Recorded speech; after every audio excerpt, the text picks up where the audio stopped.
A federal judge has rejected the administration's request to allow long-term detention of immigrant families, calling it a cynical attempt to undo a long-standing court settlement.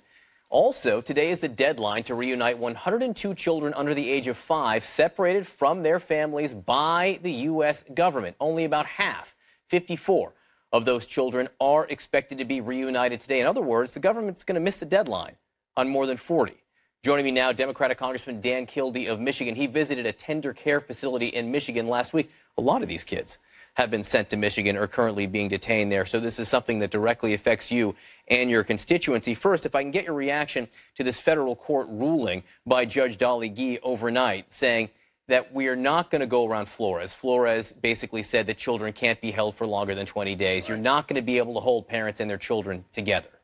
Well, we had a program that was able to accommodate the Flores ruling, and that is the Family Case Management Program. It was initiated under President Obama. It worked. So there is a way to deal with asylum claims, to keep families together and have them appear for their initial hearings without having to take the brutal step of separating children from their parents and keeping them apart until their case can be determined. That's just not who we are. We shouldn't be doing that at all. But not detain them. To be clear, your position, you support a program that does not detain parents who cross the border, as the Trump administration claims, illegally. Unless there is some determination that that particular case requires detainment. But what the Trump administration has said is that everyone crossing the border has to be detained. And if there are children involved, those children should be detained separately from their parents. That's brutal. But the Democratic position, as far as I understand what you're saying, is that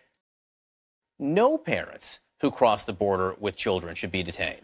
The Family Case Management Program had a 99+% record of parents, asylum seekers showing up for that hearing. They know that that hearing is their opportunity to get safe harbor here in the United States. So I think, unfortunately, what happens is the Trump administration tends to paint anyone crossing the border, anyone coming to the United States with a broad brush.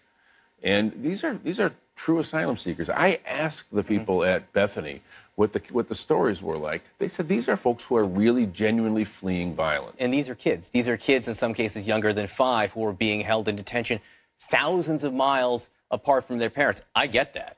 I mean, I get that there's a situation here. The Judge Kildee, basically said that it's on the administration, but also said that Congress hasn't done anything of it. Let me just read you one quote. It's apparent that the Trump administration's request is a cynical attempt to shift responsibility to the judiciary for over 20 years of congressional inaction.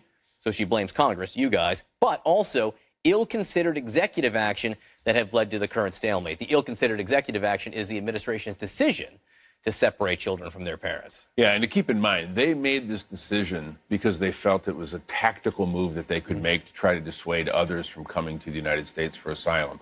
They made it clear that taking a child away from a parent was intentionally done to try to dissuade others from doing the same thing. That is a very cynical use of governmental John authority. Kelly said this idea sprang from being a deterrent.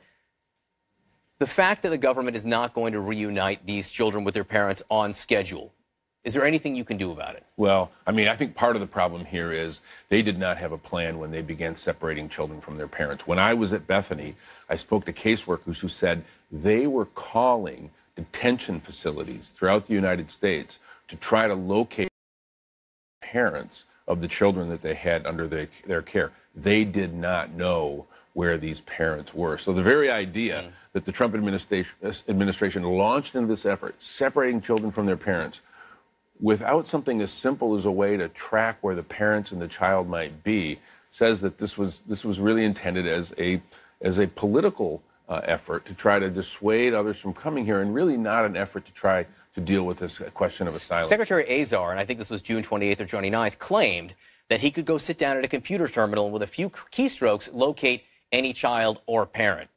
Do you think that's true? Well, I know it's not true because I spoke to the people who are taking care of those young kids, and they could not locate parents of children that were under their care. That's what bothers me in this scenario, is it doesn't seem as if the federal government has an exact count. He uses an estimate of fewer than 3,000 kids. How can you have an estimate? Don't you know exactly how many kids you separated from parents? They should know.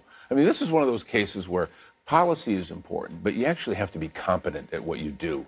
And the administration seems so focused on perception, on the way they are perceived by the public, that they really don't understand that running a government requires a level of competence and care, especially, and I think the real concern is, what could have been in their minds when they're separating a child from his or her parent, that they were so cavalier about it that they didn't take extra precaution to make sure that they could figure out how to get these people back together again. They obviously did not think about that at the time. That says a lot. We got to hear a lot more from them. Again, they may not meet their deadline today, or we have no idea if they'll meet the deadline for reuniting all the children, which they can't count right now. So we'll see. Dan Kildee of Michigan, thanks so much for being with us, Thank Congressman. you. I really